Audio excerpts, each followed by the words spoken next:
Alrighty, this is part 5 of the interviews with HollywoodBigBoss. Part 5 already? Holy shit. Alistar, it's almost like we're doing a podcast or something. At this point, it really kind of is. Yeah. Alrighty, well, start off. What was the controversy involving your cash-in of your PDL Money in the Bank contract on October 15th of 2010? Well, we used to have a physical paper contract that both owners would sign and that would certify it. Mm-hmm. Well, the biggest problem is Anubis didn't sign it, so when I cashed in, it wasn't a legal cash-in technically. Even though I had booked the duel as a triple threat, I was doing it through that, but it was one of those things where it's like, oh crap, and we even turned it into a storyline and everything, where essentially, because it wasn't valid, I kept the contract and everything, so he signed it after that and was like, oh crap, I can't believe we forgot to do this. So, yeah. Why did you have Savaril's first PDL World Championship a triple threat rematch against yourself and Executioner on October 25th of 2010? Well, the first duel was so good. I mean, that one's still up on YouTube and everything, I believe. His first World Championship win. He did really well in it. Mm-hmm. Although the second triple threat was interesting, that Executioner actually got disqualified in it. So he got eliminated via disqualification, and then Savaril knocked me out, so went for being a standard triple threat where first one knocked out, player got disqualified. But it's like the duel was so good, it's like, let's not change a good thing. Let's see if we can push this guy further. And man, he was the perfect opponent for both of us. Fair. What were your thoughts on Savaril and Lord Anubis's PDL World Tag Team Championship defense against Mantis and Kayla Draga? They won by disqualification, which is surprising because Mantis and Kayla Draga normally don't have that problem. I mean, they really don't. So it was awkward seeing that one. What were your thoughts on Mantis defeating Executioner 4-0 in a best-of-7 series to capture the vacant Knights of Pontiac Hardcore Championship? What the fuck happened? How the hell does Executioner, who can stand toe-to-toe with Savaril, get beat clean sweep 4-0 against Mantis? Well, I guess it can happen because Mantis was dueling a lot more frequently. He had a lot better input and everything. But the subsequent rematch that Executioner challenged Mantis to, because, Mantis ain't going to back down. He's like, hey, I want a rematch. He rematched him. Executioner took the belt right off of him right after winning it. So, what were your thoughts on Corvus's return to the Pontiac Duelist League on October 11th of 2010 and his subsequent defeat by Lord Anubis for the Knights of Pontiac FTW Championship? Well, I'm really on the fence about talking about this, but you know what? It's worth. With his mental problems, having been committed to a psych ward and everything, he was very good at pretending that he had gotten his problems sorted out when he hadn't. Like, clearly, his mental issues were not sorted out. He was still self-harming. He was still not taking his medication properly, listening to the voices in his head, because he not only heard voices, but he started naming those voices. And it's like, if I'd known the extent of what was going on, I would not have allowed him back in, but he was my friend at the time, too. I was attached to him like a younger brother, so you also have that issue of not being able to let go of someone when you probably should have, But it is what it is. What were your thoughts on your third triple threat duel against Executioner and PDL/NWO World Champion Savaril on November 12th of 2010? Well, I know that Savaril defeated us. Like, I have no doubt in my mind that he defeated us in that one. November 2010. Sorry, I'm just going through some of my notes here. He defeated Executioner. That's how he match to win the duel. I don't have more notes than that, unfortunately, but it's just that something happened during the course of the duel where Executioner's board wasn't what it should have been, and he just took him out. Yep. Shark smelling blood in the water and just duel's over, title retained. Very good job once again with Savaril for, taking advantage of that, making sure that, the title's staying firmly in his control. And these are competitive duels that he's having against us. Yeah. They're not blowouts, 1-2 turn bullshit things. These are really good competitive matches. I'd put any of the duels, any of those triple threats that we've had against anything like, let's say, you, me, and Executioner have had. Okay. It's on that level of there's always action. It's never, a slow... grinding halt or anything like that. There's always something going on, and you're always wondering what's next. Yeah. What were your thoughts on losing the KDL Tag Team Championship to the Knights of Pontiac? Well, I had touched on reactivating the KDL Tag Team titles in the last part of our interview series and everything, and we actually lost them. We had them from August 21st, 2010, losing them November 12th, 2010, to Kayla Draga and Corvus, and it's like, part of the reason why I was fooled into, Corvus being mentally fine is his dueling started to improve for a bit. Yeah. So it's like, okay, maybe you guys' problems sorted out when, but it's like, you also look at me in Executioner and the run that we had previously had and everything, and then for us to suddenly be in a slump where we're losing duels, it's not that, Yeah.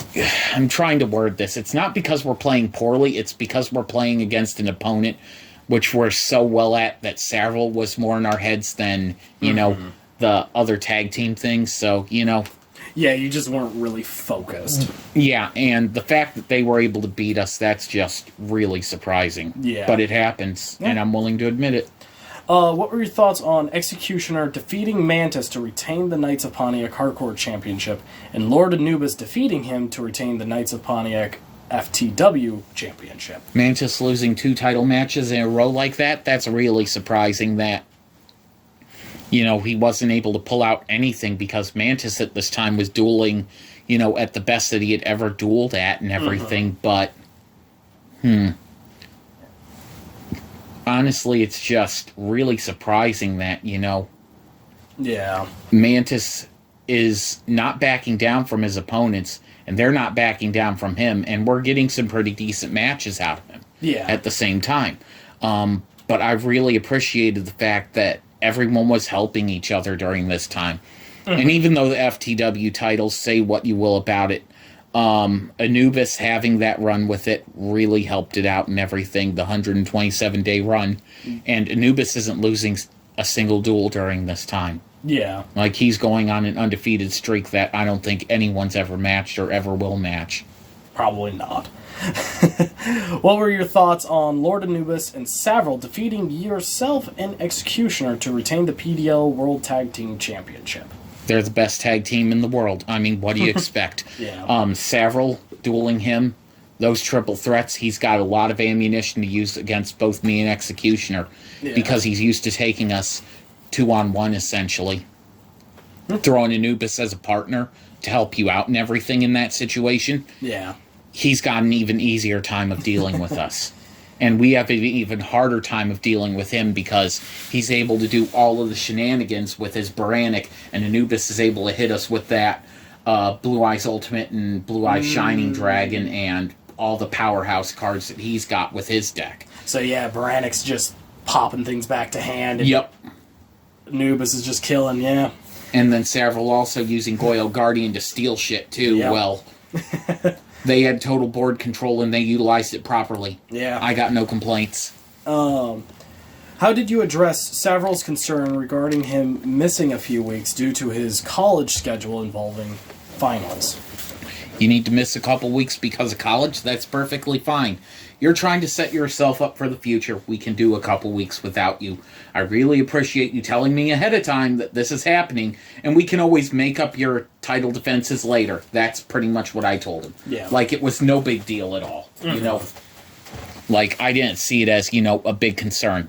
I had warning ahead of time they wouldn't be there. I appreciated it, and we would keep the ball moving forward with, everything. Yeah. Yeah. What were your thoughts on Lord Anubis defeating both Mantis and Kayla Ardrega to retain the Knights of Pontiac FTW Championship on November 22nd of 2010? I gotta find out if that was a triple threat or just one-on-one duels. November 22nd, Savaril missed due to college, Executioner sick, vacating the Knights of Pontiac Hardcore title, Anubis against Kayla Ardrega and Mantis, so triple threat most likely. And then I would win the vacant Knights of Pontiac Hardcore Championship, defeating Kayla Ardrega, but then lost it 2 or 5 minutes later. Okay, so yeah, that's pretty much it where that is. But thoughts on defeating both of them? He's, undefeated at this point in time. He's doing really good. His duels are good. They're not 1 turn, 2 turn. Yeah. Nothing suspicious about his run. He is dueling at his peak. Yeah. At this point in time.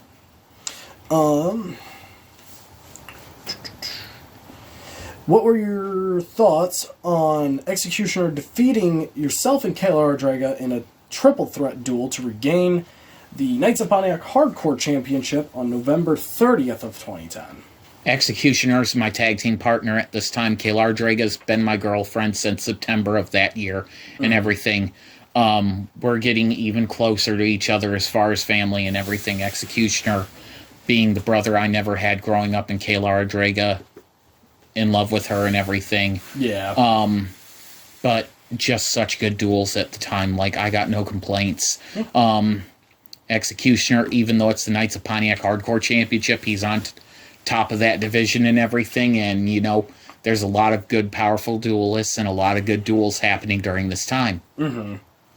How did the Knights of Pontiac versus NW 2.0 affect your booking of the Pontiac Duelist League at this time?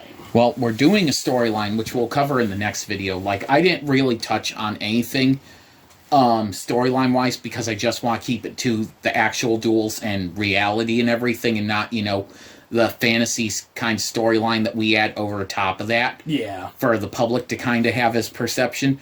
But it's one of those things that I tried to book myself, Executioner, Anubis, and Savaril against Mantis, Kayla Ardrega, and Corvus. But unfortunately, as you saw, a lot of the time it didn't happen. But I tried to keep the battle lines drawn so that way one side is trying to face across the aisle and not, have inner brand competition. Yeah.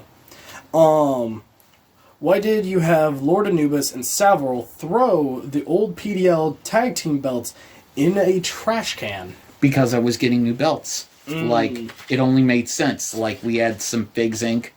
Not Figs Inc., but some of the plastic foam Jack Specific belts that we were still using at the time. So it's like, we got new belts on the way, and here's the trash can, boys, throw them in. And they did. And, it was good for storyline effect and everything, because it's like they're showing that the old era is changing, a new era is coming. Yeah. And, what were your thoughts on the December 16th, 2010 triple threat rematch against PDL/NWO World Championship Savaril and Executioner? It was an elimination poison duel. I remember that much. December 16th. Sorry, I'm just going to some of my notes again. Okay, so... Executioner also put up his Knights of Pontiac Hardcore Championship. Executioner was taking 400 damage each turn. I was taking 200. Savaril's taking 100. And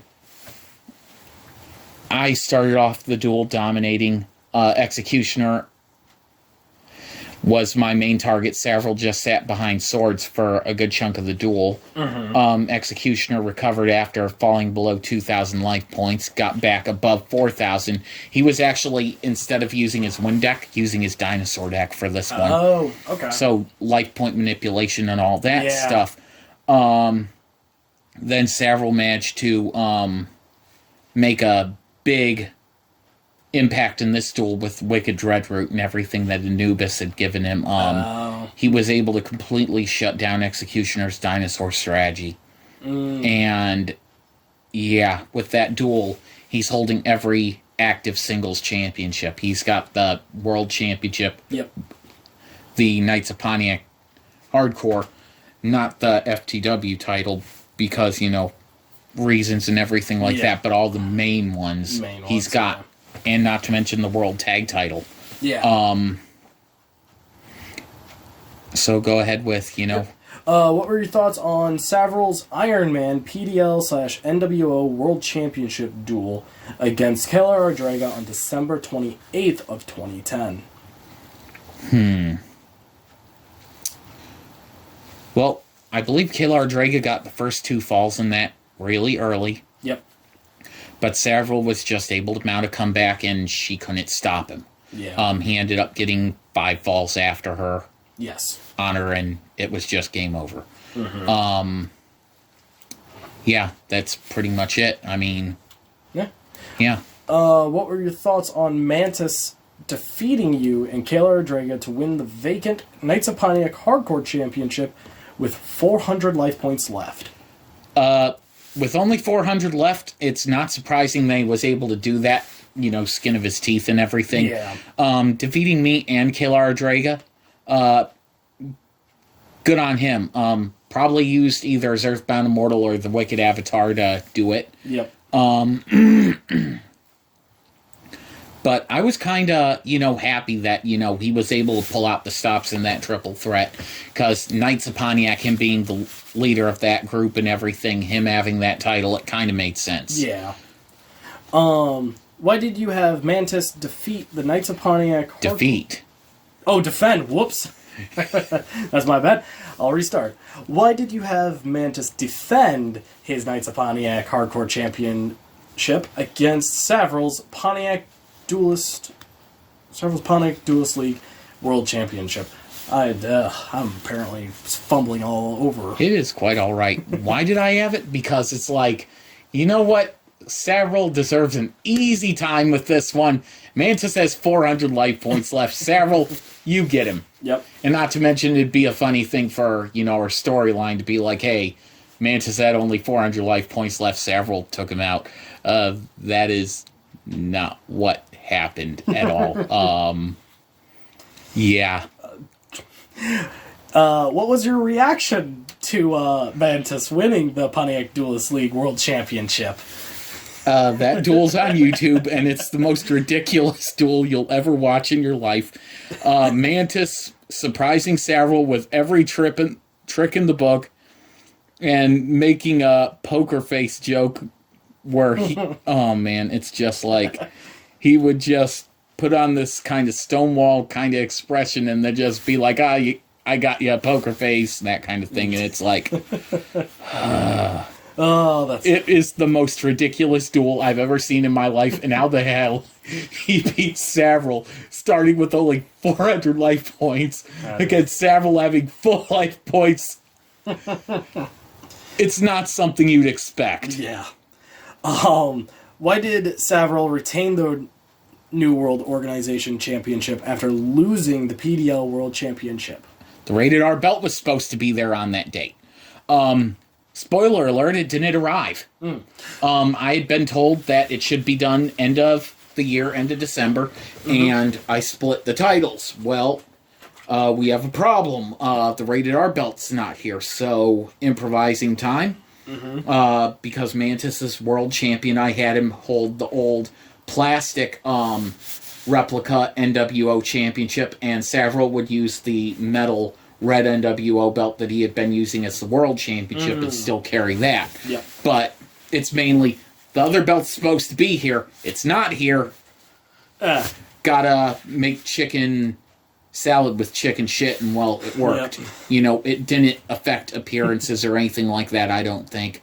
But yeah, shit happens. Yeah. What were your thoughts on Kayla Ardraga replacing Savaril and defeating Mantis for the Pontiac Duelist League World Championship on January 3rd of 2011? Ugh. January 3rd, 2011. Savaril was unable to attend because of his college schedule or job or something like that. Yep. So I have to pick a new opponent. Kayla Drega ends up getting it. And then she ends up winning the world title from Mantis, which it's like... All right. Her knowing Mantis as well as she knew him, he was like another brother to her and everything, so they knew each other pretty well. They had tagged together a lot. She was able to read, his playstyle and everything, and she just used it totally to her advantage. It went so perfectly. Yeah. And I was so proud of her at the time because, like, you're world champion again. Enjoy it and everything. Savor it because it's like, I know you can carry this group and everything.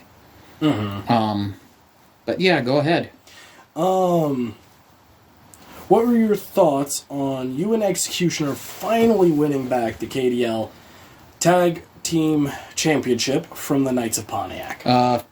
They had it 52 days, and it's like, wow, it took us 52 days to get the belts back. Which is surprising because it's like Kayla Drega and Corvus, but at the same time, Corvus pretending to be, fine and everything, he's able to keep up the illusion for a little bit that, his problems are sorted when they're not. Yeah. But I was really happy that me and Executioner, because we're having a unification duel in February, I wanted us to have our foot firmly in the door that we'd be in that thing, and then going on to face Anubis and Savaril and maybe get the world tag team titles back. Yeah.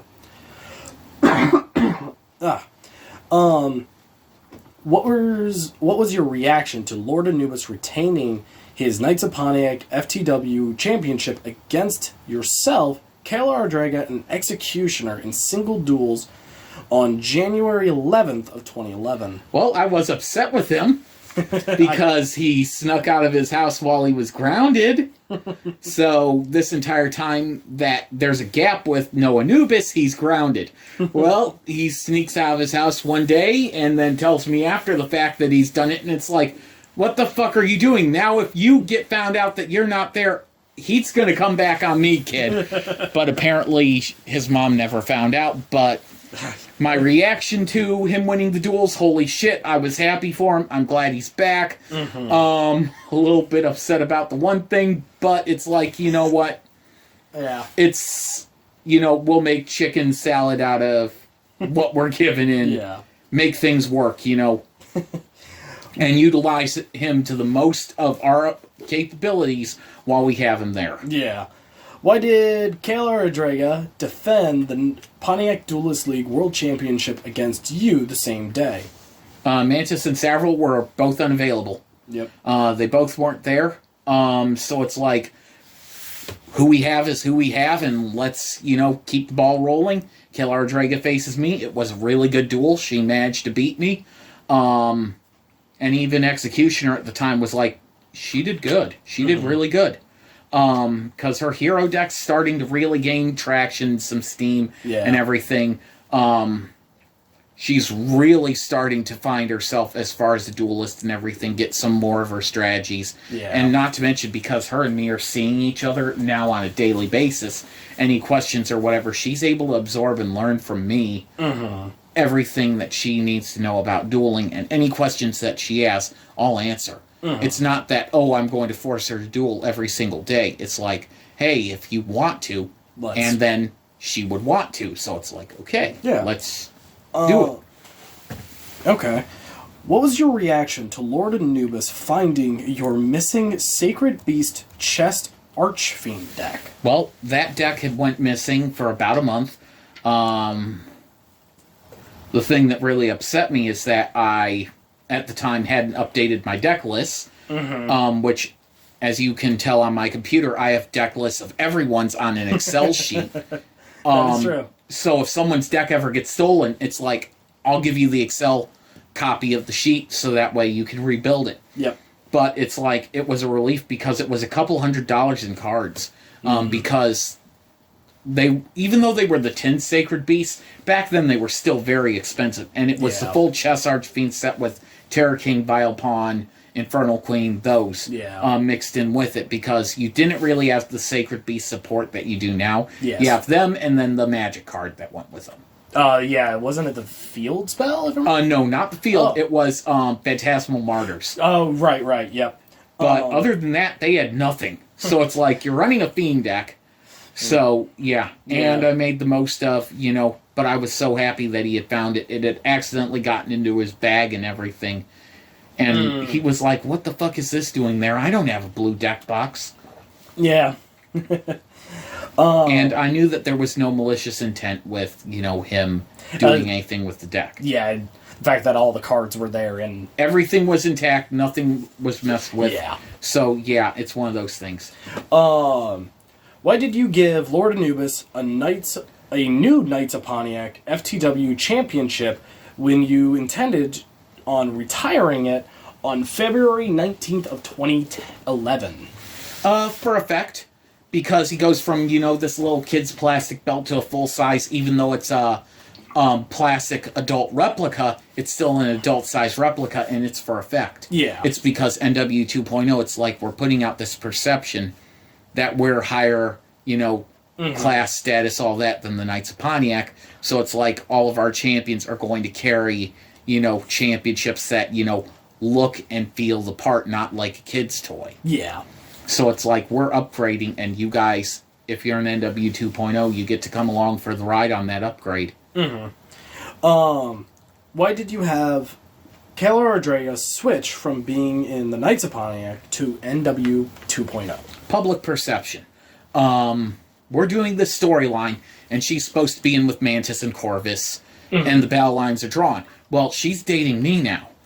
We can't have the public perception be her, Mantis, and Corvus being, in the same group, because her and Mantis are broken up, even though people don't know it. She's dating me now. Yeah. So it's like, with you being around me so much, everyone's going to start talking, being like, why is she with this group of people when she's dating Matt? Is she doing something? Which wasn't the case and everything. But it's like, I wanted to have that perception that she was firmly with me and everything, that, I was, claiming her as my girlfriend, fiance, wife, that whole thing. So it's like, it only made sense. And it would only make the storyline more interesting if she betrayed her two teammates and jumped to NW 2.0, because at the time she was having some of the best duels of her career. And that's part of the reason why I fell in love with her, is that she was one of the few girls who could actually push me in a duel. Yeah. I mean... Why did you purchase a WWE Divas Championship for Kayla Rodriguez? Well, I bought it for her because it's like, you know what? It's on sale, it's nice, and not to mention she can use it as her Pontiac Duelist League World Championship for the duration of her run. Yep. And not to mention, once again, same with Anubis, effect. Yep. We're having her switch, and we're giving her this brand new belt. And she's having this whole new persona of being a calculating, evil, woman who's, doing this whole thing. But at the same time, when I started dating her and everything, I even asked Mantis permission if it was okay to date her. Yeah. Because I found out that they had broken up. Come to find out, they had been broken up for like half a year to 9 months or whatever it was. Yeah, they only went on 2 dates or whatever. Because it's like, they're more like brother and sister than they are, Yeah. And they'd never work out as a couple. And I just fell for her once I started spending time with her, so, Right. What were your thoughts on Kayla Rodriguez defeating Mantis to retain the PDL World Championship on January 17th of 2011? That's my girl. No interference needed. She's doing all the heavy lifting on her own. Yep. I mean, I'm just so proud for her. Yeah. Had Savaril been back and everything, I'm sure I would have been shoehorning him into there somewhere. But, when you have someone who gave you notice and it's like, hey, I got shit going on, I'm not going to be able to be there, I appreciate that. Thanks for telling me, and we'll, keep the ball rolling. Yep. No, excuse me. What were your thoughts on defeating the KDL Tag Team Championship? Did it again. What were your thoughts on defending the KDL Tag Team Championship against the remaining members of the Knights of Pontiac on January 22nd of 2011?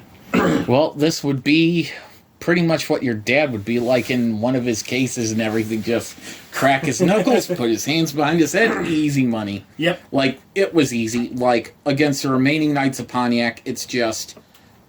We have their number, unfortunately. Their decks do not function. It's not that they don't stack up, it's just that they don't play well with each other. So it's like, Mantis's deck does not support Corvus's deck in the way that it should. Mantis, you've seen his deck.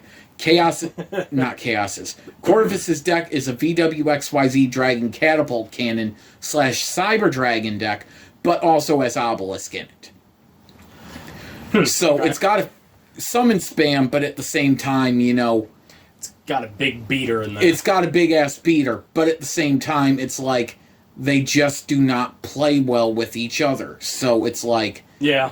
It made my job a lot easier just dueling them as opposed to Mantis and Kalar Draga or someone else, because it's just like, their decks don't mesh. Yeah. What were your thoughts on Kalar Draga's subsequent title defenses against Mantis on January 22nd and 25th of 2011? Well, we're here to duel, so let's duel, and she's kicking Mantis's ass. No offense, Mantis. And they weren't bad duels. It's just, she was doing so well. Yeah. And it's like, I know, and it's like, even Mantis was impressed with how well she was doing at the time. But yeah, it was just really good on her, Yeah. It's like, hey, we're having this dominant run with you. Keep the ball and keep running with it. Oh, yeah. What was your reaction to Executioner Barrel 117 Magnum TW introducing you to Deathpool? Deathpool. On January 30th of 2011. Let's not get Marvel Comics pissed off. This guy wanted to use Deadpool as his name. I nixed that pretty fucking quick, because it's like, no, let's not step on toes here. Yeah. Change dead to death and it'll work. Introducing me to him, he made a good impression. He had cards for sale at the time and everything. I think I bought like $40 worth of cards off of him and everything. Reasonable, thing to do. Helped him build his Elemental Hero deck and everything. And invited him to the Extreme Elimination 10 event and everything. He was like, yeah, me and Executioner could do this. Yep. And, friend of theirs and everything. So it's like, you know what? Another guy, he knows what he's doing. Let's have him. Yep. What was Lord Anubis's reaction to learning Deathpool had joined PDL? You want me to do a Lord Anubis impression? If you want. What the fuck are you thinking? Apparently he had heat with this guy, but not in the way that Sigma would have heat with this with people and everything. Yeah. He's just like, we're making a mistake having this guy in here.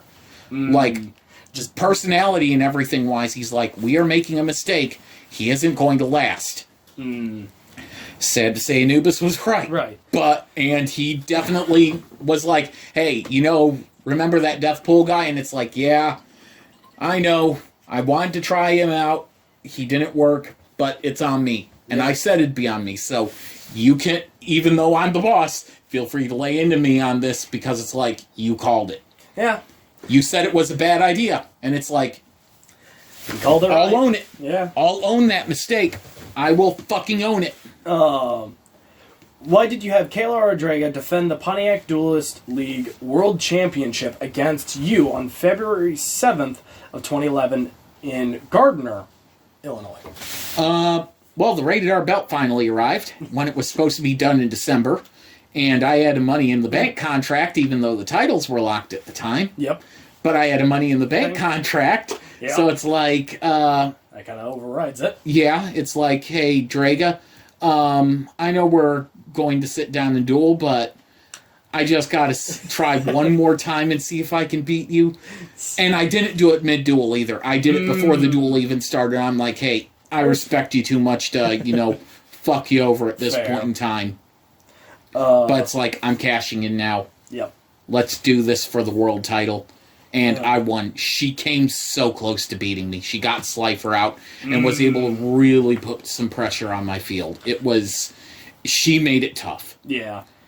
What were your thoughts on being the Duelist to debut the Dave Milliken, sorry, re-leathered championship against... Oh, wait.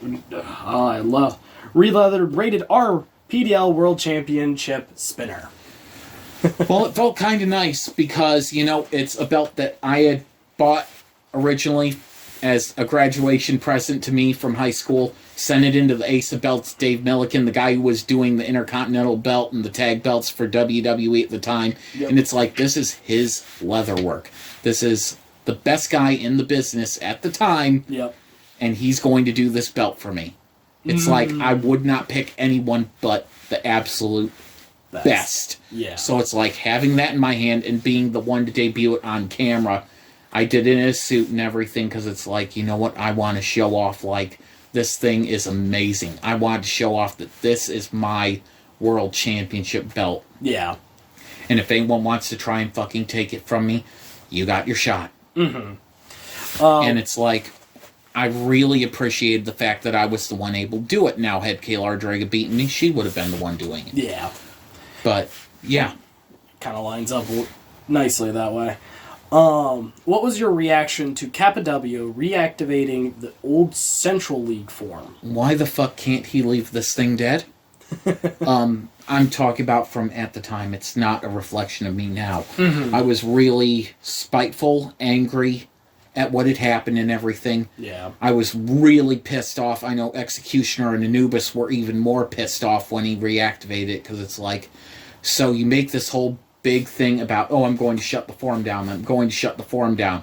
Then shut down for only a couple months, then you reactivate it.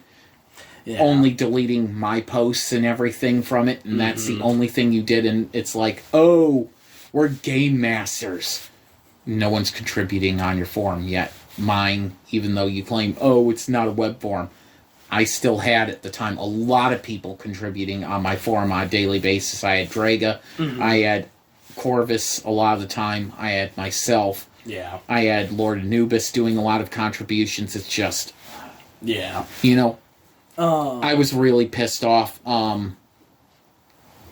and yeah, it's just like, how dare you? Because it's like, the only reason why it was successful was us, and now that we're gone, well, what's it going to do? And it didn't do anything, so, you know. What were your thoughts on Lord Anubis winning Extreme Elimination X on February 19th of 2011 and winning all singles PDL sanctioned championships? Extreme Elimination 10, the Roman numeral got you, huh? Yes, it did. Alrighty, let's go down the list, shall we? Hollywood Big Boss defeated Corvus on the 4th turn. Yep. No surprise there. Hollywood Big Boss defeated Mantis on the 13th turn. Once again, really good. Executioner defeated Hollywood Big Boss on the 14th turn. Yeah, Mantis kind of left you without resources. Yeah, I had to expend too much to defeat him, and bit me in the ass. Executioner defeated Savaril on the 18th turn. Yep. Holy shit. Lord Anubis defeated Executioner on the 24th turn. Yep. Good for him. Lord Anubis defeated Deathpool on the 25th turn. Yep. Wow, that was short.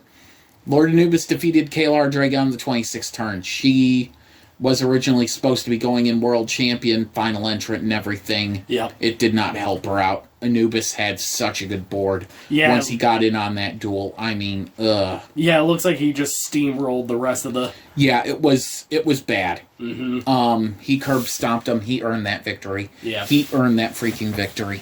I was so proud of him. Just, you know, talking. I was just so happy for him. He earned that. Yeah. He had that Knights of Pontiac FTW title going undefeated for 127 days, and then he wins the world title. Yep. I mean, what does that say about someone's career when they hold another title that long, and then they jump to the world championship? Yeah. I mean, he earned it. What were your thoughts on the PDL and KDL Tag Team Championship Unification Tournament? Let's go over the results on that one. The Knights of Pontiac defeated Hollywood Big Boss and the Executioner. Yep. For the KDL Tag Team Championship. Time out. Let me repeat that. The Knights of Pontiac, Mantis and Corvus defeated Hollywood Big Boss and the Executioner for the KDL Tag Team Championship. The... Yeah. What? Yeah, really. It's like, how did this happen? Like, Mantis, he was starting to get really good, and you saw how much he was able to push me around in that Extreme Elimination by surviving 13 turns pretty much in order, and I had to expend so much resources to beat him, and it's just like, holy shit. Next duel, Lord Anubis and Savaril defeated Kalar Dragon and Deathpool. One-sided beatdown, so nothing special about that one. They retained the PDL World Tag Team Championship. And then the third duel, where your jaw is going to hit the floor. Knights of Pontiac defeated Lord Anubis and Savaril, ending their 198-day reign as PDL World Tag Team Champions. Let that sink into your mind. Lord Anubis' winning streak has ended at the hands of Mantis. Not who I would have thought would do it, but... Holy shit. Holy shit. And not to mention Lord Anubis and Savaril. It's not the fact they just beat Lord Anubis. He beat Savaril on that team, too. And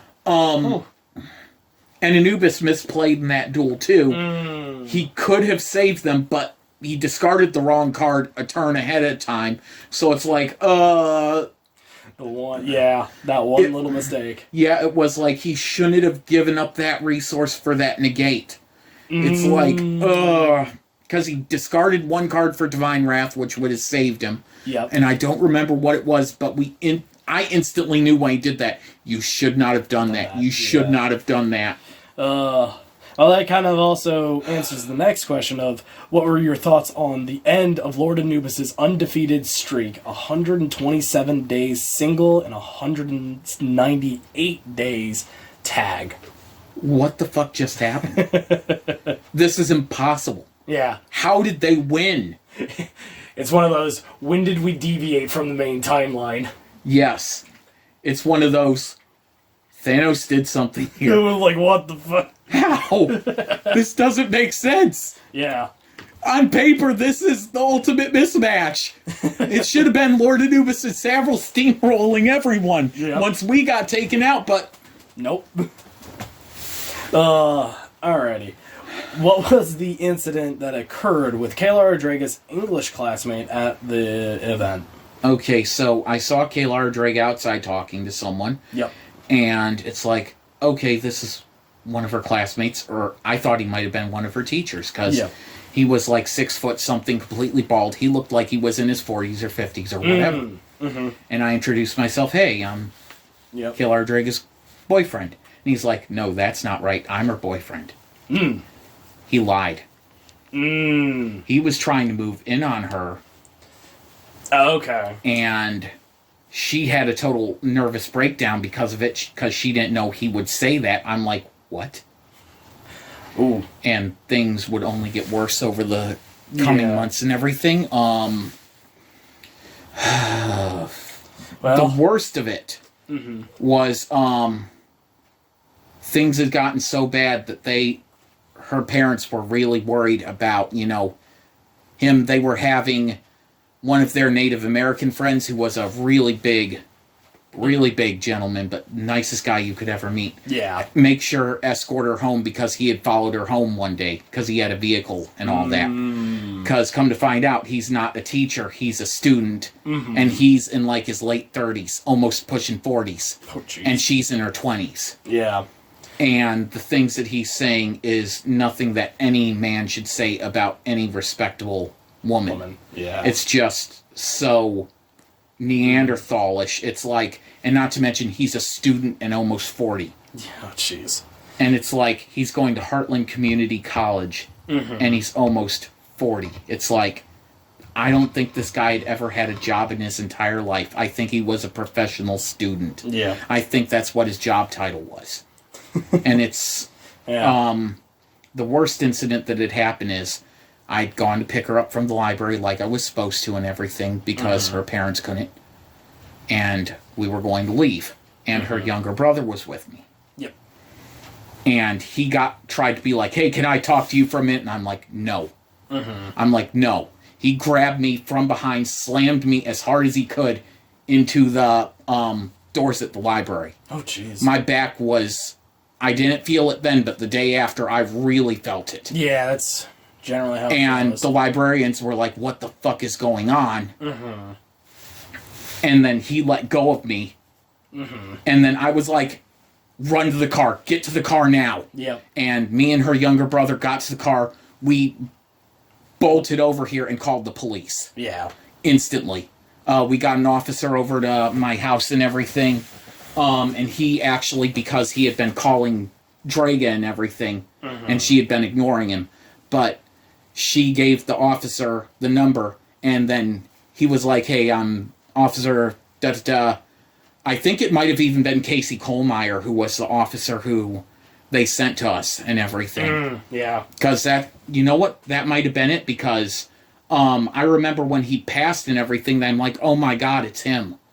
Yeah, you know what, that would have been around that time period. But it's like, I was so relieved when he came there, took a statement from me, took a statement from the younger brother, took a statement from even Corvus and everything, even though that really didn't help and everything. But Corvus had witnessed the stalking and the other stuff going on with her. But anyway, he was like, you will not approach her, you will not talk to her, you will not, and really laid out the, if you do, I will be... I'm throwing the book at you. Yes, pretty much. And it's like, thank you so much. I was so appreciative of him for that. Yeah.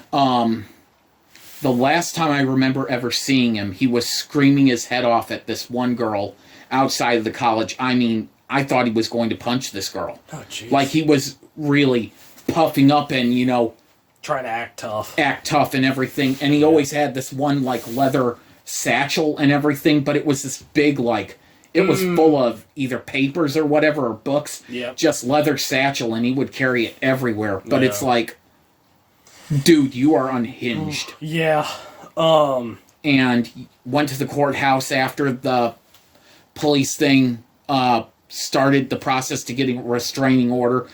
And yeah, we just stayed, you know, in contact with who we needed to. Yep. And then apparently he never came back to the college, so it was a problem that, you know... kind of resolved itself. And that only galvanized me and Kayla Draga more solid as a couple, because it's like, no, she's not cheating on me. Yeah. This guy's trying to move in on her, and she is... Yeah. Yeah. Well, how did Kayla Rodriguez's parents react to the situation? They were not happy. They were afraid for their daughter. Yeah. They were genuinely afraid for her. Speaking of which, here's the other thing. There was an incident with Mantis where because he knew that me and Mantis, you know, would meet up and everything. Yep. He had pulled Mantis aside, talked to him. He was like, hey, I'm Kayla Rodriguez's English teacher. I wanted to talk to you about this guy. And tried to say a bunch of stuff about me. And Mantis told me about it. And he's like... And I'm like, wait a second. He's what? He's like, yeah, he's her English teacher. I'm like, no, he's a student. That's a student. He's a student in her class. And he's like, what? Yeah, he's like 39 or something or whatever. And he was like, what the fuck? Yeah. Like, Mantis was not happy with that. And he wasn't even on his side to begin with. Because he knew that, you know... things were happening. Yes. So, but I just felt like I should, you know, also bring that part up, though, even though, you know... Yeah.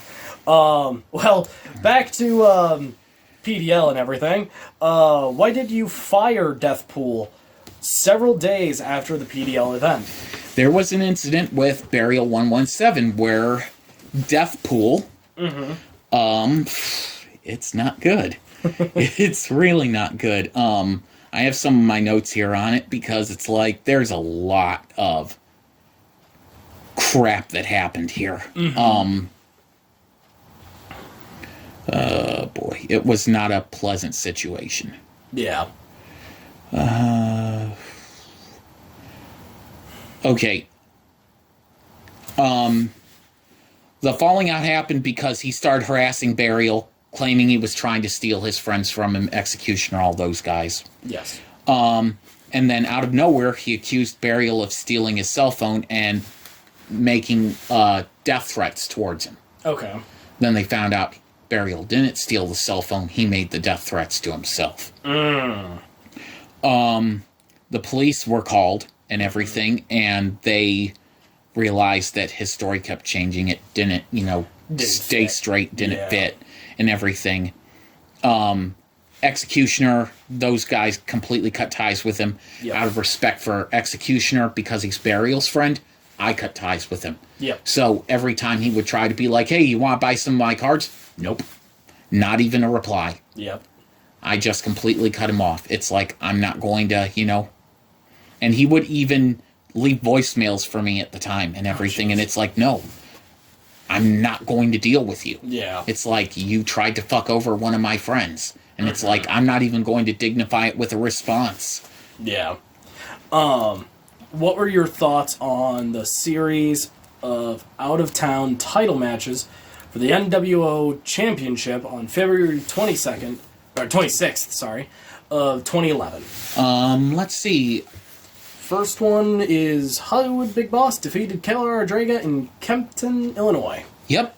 Pretty good duel and everything. Oh, yeah, the title was vacant then, so, Yep. And that was after the initial incident on the 19th with her, classmate and everything, so being out of town was really good for us and everything, so... Yeah, kind of let you have some breathing. Yeah. Kayla Ardraga then coming back to defeat you in Cullum, Illinois. Once again, Draga, she's on my level and everything, and she's able to give and take just as good as anyone else at this point in time. She's really good. Yep. And then Axor defeated Kayla Ardraga. He was a friend of one of my cousins and everything who had come there, knew how to duel, and it's like, okay, let's see if you can duel. And much to my shock, he beat Kayla Ardraga for the NWO Championship. Yeah. So it's like, cool. And then we did a triple threat afterwards. Go ahead and... And it looks like Kayla Ardraga defeated Axor and you in that triple threat. Yep. Once she figured out his deck, she was able to take down both of us at the same time. So it's like, Yeah, that's generally how it goes. Yeah. But hey, it's, it was...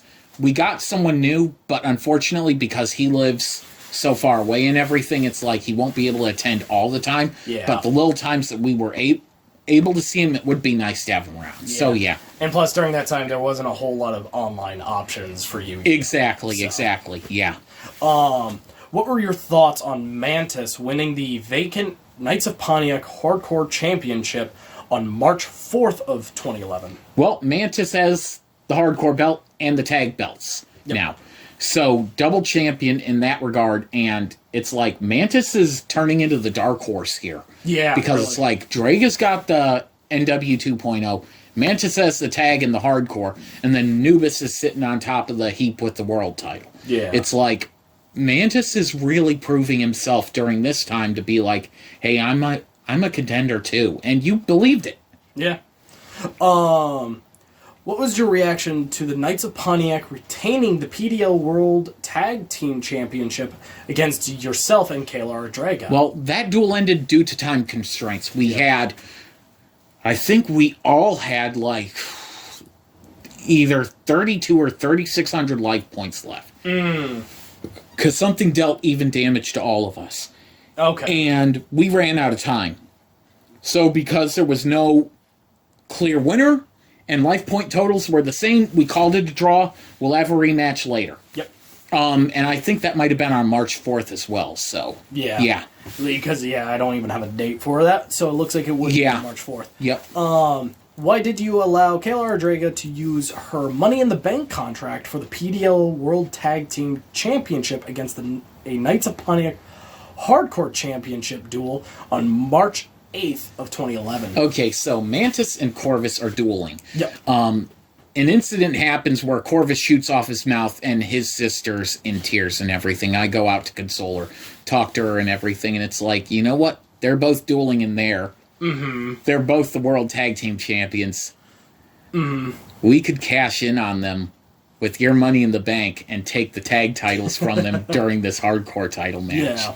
And we did. Nice. It was a very interesting thing because he's like, wait, you could do that? Yep. Well, you kind of answered the next question. What was your reaction to you and Kayla Ardraga winning the PDL World Tag Team Championship together? Yeah, let them beat the shit out of each other, come back. It's like, get Draga's head into where it needs to be, and it's like, hey, boys, we're taking your belts. Yep. And we did. What What was your reaction to Lord Anubis's first PDL World Championship defenses? First defenses would have been triple threat against myself and Kalar Draga. The first one was an FTK. Yep. First turn kill, and he went first, so he just won the duel then. And I'm like, that's really quick. Can we have another match? And he's like, yeah, I'll take on whoever. I sat that one out, and he took on Kalar Draga. Much better duel, but still a little bit quick and everything. But he won. Yep. Nothing suspicious here and everything. And the funny thing is, I can't remember if it was me or Kalar Draga who shuffled his deck for that duel. Yeah. But he still managed to FTK, so it's like, you know what, can't throw any suspicion there. Yeah, you know? when you shuffle the deck, yeah, you can't really say much. It's just like, he got a good enough hand. I think he got 4 Exodia pieces in Witch of the Black Forest, and he was just able to bang, fuse, and then boom. Yep. What were your thoughts on Lord Anubis defeating yourself and Kalar Draga in a one-on-one duels for the PDL World Championship on March 16th of 2011? So, more one-on-one duels, Anubis versus both of us. Not bad. Once again, Anubis is at his peak and everything, and the fact that we're able to get the opportunities to take him on and everything for the World Championship, and, have memorable, good matches with him. I was really happy with the quality of his duels at this time. They're not blowouts. They're not, all, oh, I got you completely beat. There's nothing you can do. It's no, we're having a back-and-forth slugfest, and he's coming out on top. Yeah. He's playing his cards very smart. What were your thoughts on the series of duels between Executioner and Kalar Draga for the NWO Championship?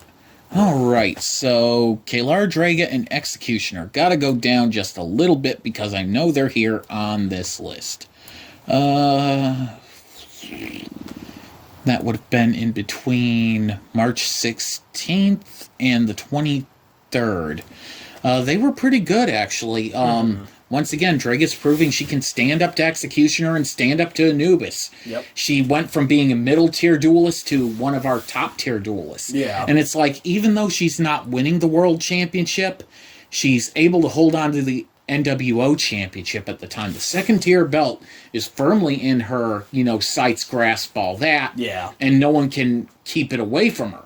You may be able to knock her off a little bit, but she'll get it back pretty quickly. Why did you decide to take Kalar Draga on a trip out to Philadelphia, Pennsylvania, and defend the NWO Championship during the duration of this trip? Well, issue with the classmate and, get out of town, and not to mention the fact that I get to visit family out on the East Coast, and all the way out there, we defend the title. Yeah. So... the first duel would have been HollywoodBigBoss defeats Kalar Draga in Springfield, Ohio. Yep. And then next one being Kalar Draga defeated HollywoodBigBoss in Washington, Pennsylvania. Yep. And then you defeat Kalar Draga in Upper Darby, Pennsylvania. Then she defeats you in Midtown, Pennsylvania. Middletown, sorry. Middletown, Delaware. That's not Pennsylvania. Oh, oops. Yeah. I just realized that. I wrote the wrong thing on my notes there. Shit. It's a lot of back and forth. Yes, it is. And then you defeat her in Newark, Delaware. Yep. And then Kalar Draga then defeats you in Philadelphia. City of brotherly love for the duration that we were there. And then, most important part. The title name changed to NW 2.0 National World Championship. National Championship, not World yet. Yep. Or even World now, but yeah.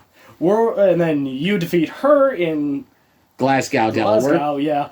And then Flair 49 defeated you in Middletown, Delaware. Yep, he was actually a adopted kid, and foster kid and everything, nice kid and everything, knew how to duel, and he was able to actually defeat me. So it's like, hey, if you could play, let's see what you can do. And he beat me. And then go ahead. And then you end up defeating him later on, in Middletown, Delaware. Yep. And then Kalar Draga then defeats you in Wheeling. Yep, Wheeling, West Virginia. West Virginia.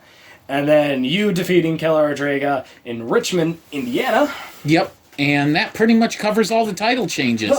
Not all of the in-between duels, but really. All the title changes. So it's like, we're on a trip, we got nothing better to duel, let's duel. Well, it's always nice to see it going back and forth, and back and forth. That's how even we were. Yeah, exactly. And so it's nice to see that instead of just like Hollywood Big Boss always winning, and Yeah, it's like, that's the thing that a lot of people don't get. She was my equal during this time. With the title and everything, she was my equal. Not my better, but she was my equal. That was the main thing. And she had learned so much during this tenure. I was just so happy for her. Yeah. You know, I was absolutely thrilled for her that she was able to do everything that she had done with that championship. Yeah. I'm trying to think of what else, but sorry. No, you're good. But I was so happy because it's like, you know what? She's proving that she's a strong duelist. She can do this. She can handle herself. Nope. One moment.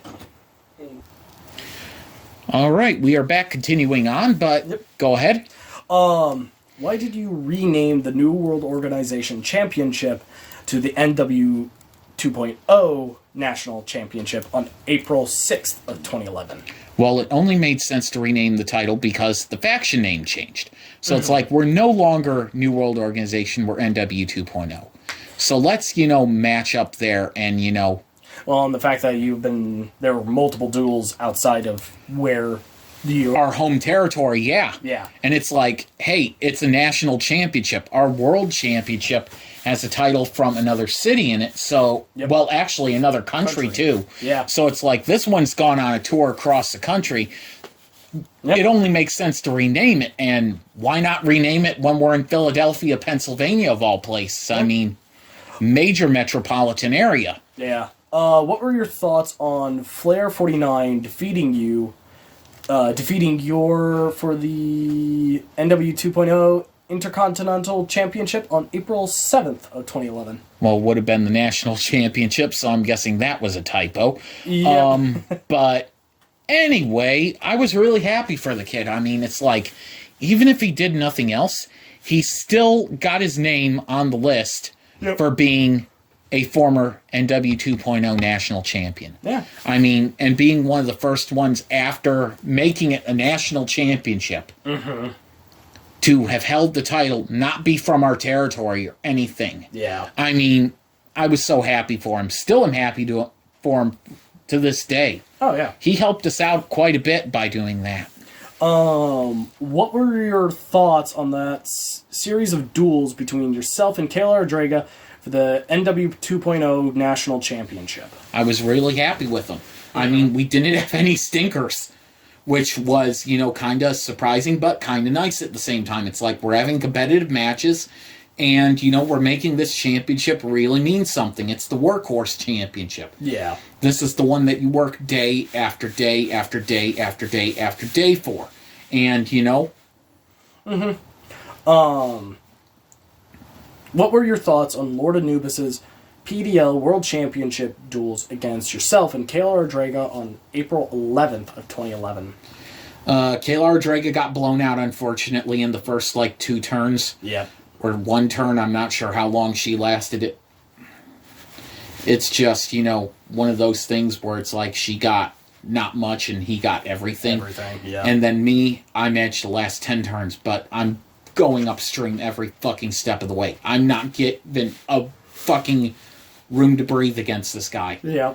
During this time, this is peak Lord Anubis here. This is harder than dueling Executioner, because Executioner, it's like a chess match till he gets his board set up. Yeah. Lord Anubis, he's got blue eyes, Blue Eyes Ultimate, Dragon Master Knight. He's got powerhouses, and once those things hit, it's so hard to recover. Mm-hmm. Especially during this time when you didn't have a lot of other powerhouses. No, really, Blue Eyes was just the powerhouse deck. And boy, oh boy, did it let you know it. Yeah, really. What were your thoughts on Lord Anubis defeating Mantis and Corvus in a triple threat duel to retain the PDL World Championship on April 21st of 2011? Something happened where he couldn't show up to one of the other events in between that time and the 11th. So it's like he made up a duel and everything. He had a triple threat. Yep. And he's like, instead of doing one-on-ones, he's like, let me just do a triple threat. And it's like, okay, if you're down for that. Yeah. And it's like, hey, take on 2 opponents at once. If you got the cojones to do it, then you got the cojones to do it. Screw it. You got them both. What were your thoughts on PDL World Champion Lord Anubis? Oh, sorry.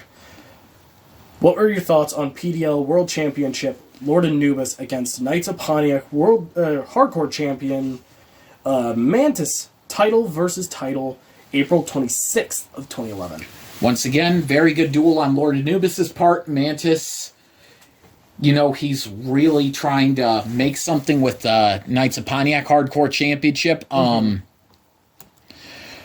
Not quite to that other thing which I wanted to talk about on here yet, but I'm really impressed with what he's doing. Both of them are doing so well. Yeah. Like, I got no complaints about either of them. As I said, this is Lord Anubis at his peak.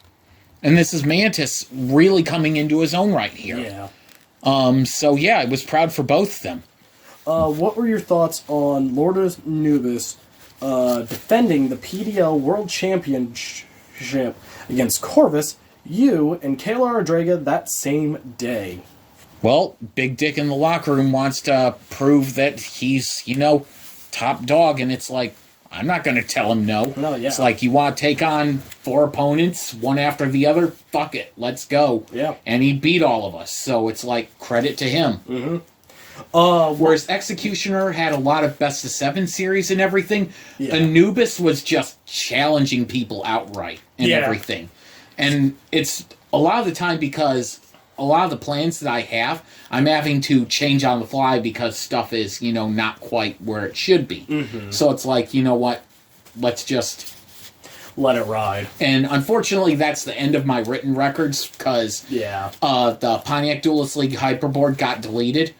So I can't go back to that. And, you know, I lost everything after that. They deleted it before I could copy the rest of the shit off of there. So all my match histories and everything after that, I have my title history, but I don't have the individual matches anymore of who faced who on what day. What were your thoughts on Kayla Ardraga winning the NW 2.0 Intercontinental Championship on May 3rd of 2011 and holding it for 111 days? Wow. The fact that she went 111 days without losing the title, it's crazy because these are times where every duel she's having is for that title. And she's winning every single duel that she is having. She's not sitting on it at any point in time idle or, you know, doing a thing where you're just stuck in neutral or whatever. She's just going and winning. So it's like, congratulations to her, and the fact that she goes from dead even with me, we're beating each other back and forth, to she's beating me. Now she's beating me again, and again, and again, and again. And it's just like, she's improving. She's improving a lot. Why did you not have Executioner face off against Lord Anubis for the PDL World Championship during this time? I don't know. Why don't you have the Super Bowl as the first game in the football season? Fair enough. You do not want to have your top 2 guys always fighting each other. You don't want to have that. You want to have a build-up to it. You want to build to the Super Bowl. Like, you'd want to build to the World Series. UFC, you build to your 2 top fighters going at it.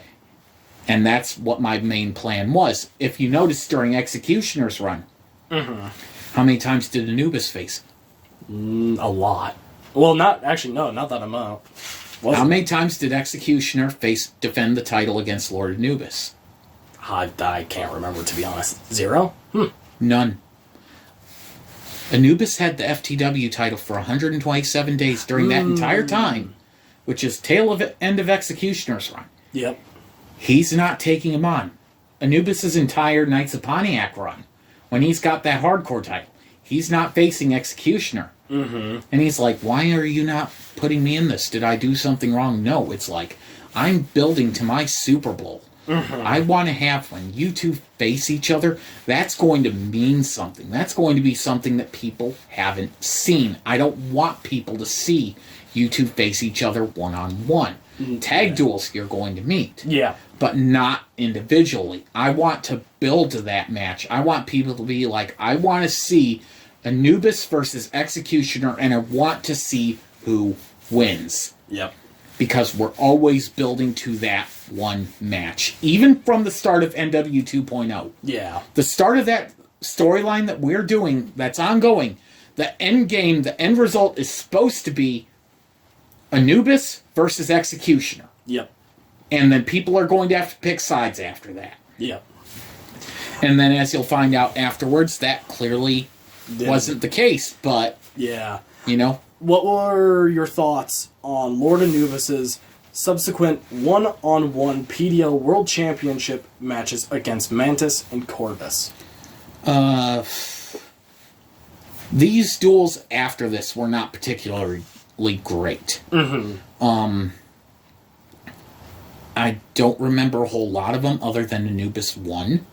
Yep. But I just remember that I was not happy with the quality of the duels that were put out by the competitors at that one. That's about all I have to say about that one. Yeah, I just don't remember, but I was not happy with the quality of the duels that happened following. Yeah. What were your thoughts on Lord Anubis and Executioner winning the PDL World Tag Team Championship on May 18th of 2011? Well, let's see. Who did they win them from? Give me a second. May 15th, 2011. Yep. 18th, sorry. May 18th. Yep. They beat Mantis on the 18th. Yeah, it would have been Mantis and Corvus, right? Nope, Mantis. By himself. Oh. Yeah. Yeah, and they managed to beat him. No surprise there, but at the same time, they only had it for 15 minutes. Yep. They just did not gel as a team, as friends, as anything during this time. And it's, it's like... It's kind of show. We did a rematch, Fatal 4-Way Tag Team, and myself and Kayla Draga end up winning. Mm-hmm. And I was like, damn, that was short. And Executioner made the remark about, yeah, and you'll never see that team again. And it was very telling that we never did see Anubis and Executioner ever team together again. Yeah. That was their last tag title reign together. Ironically, they were the first tag team champions. So any run, I was expecting them to do something, not try and sabotage each other during the duel, but it happened. Yeah. What were your thoughts on the triple threat Iron Man duel with PDL World Champion Lord Anubis, yourself, and Kayla Draga in June 5th of 2011? This was the second triple threat Iron Man that we had taped. Yep. I had completely forgot about the other one when I was doing the last set of questions and everything, so... But what do I remember? Kayla Draga bricked in that one, so instead of the last duel where it was kind of even, this one it's just me and him beating her to death, so... Yeah, trying to figure out... It sucked, because it's like... I wish that she had gotten a better hand during that duel, but that's the hand that we were dealt. Mm-hmm. And we play it through. We don't do the whole thing in Magic where, oh, if your hand sucks, you get another hand. No. Oh, yeah, no. It's, you play it the fuck through. Yeah. It's like golf. Mm-hmm. You play it through. If your hand sucks, oh well, fuck it, drive on. Yeah. Fido. Yeah, no, if I remember, I actually recently watched a video on that, on why Yu-Gi-Oh! Doesn't have mulligans. And guy brick hand mulligans it, gets the perfect hand. Yeah. It's just with It's stupid. well with Yu-Gi-Oh's format and being able to manipulate your starting hand like that, it's just way too And not powerful. to mention, someone else pointed out that Yu-Gi-Oh! Is the only card game which doesn't have a limit to your resources. Magic, you're limited by your lands. They listed off all these other different card games. Pokemon, you're limited by this. The energy. Yeah, Yu-Gi-Oh! Has no limit. You can do whatever you can depending on what's in your deck. Yep. And you can potentially go through your entire deck, because I've even watched a duel where someone with just one card summoned all 3 Egyptian gods and went to Horakathy Yep. in a 40-card deck. Yeah. No, Yu-Gi-Oh! Is one of those games that just Infinite resources, Yeah. potentially. potentially and things like the only thing that can restrict you is just the restrictions on the cards that get placed on you when you activate them. Yeah.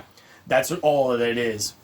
Special summons have no Yeah. stoppage. Exactly. But that's pretty much it as far as, like, the triple threat. I wish it was better for her, but it was what it was. Yeah. The duel's on YouTube still if you want to check it out, and yeah. What were your thoughts on PDL World Champion Lord Anubis defending against his tag team partner Savaril on June 21st of 2011? It was nice to see them take on each other again, because it's like, Savaral's finally back. Let's do something with him. Let's get him involved. Let's get him engaged. Let's Throw him right into the walls. Exactly. And it was a good competitive match.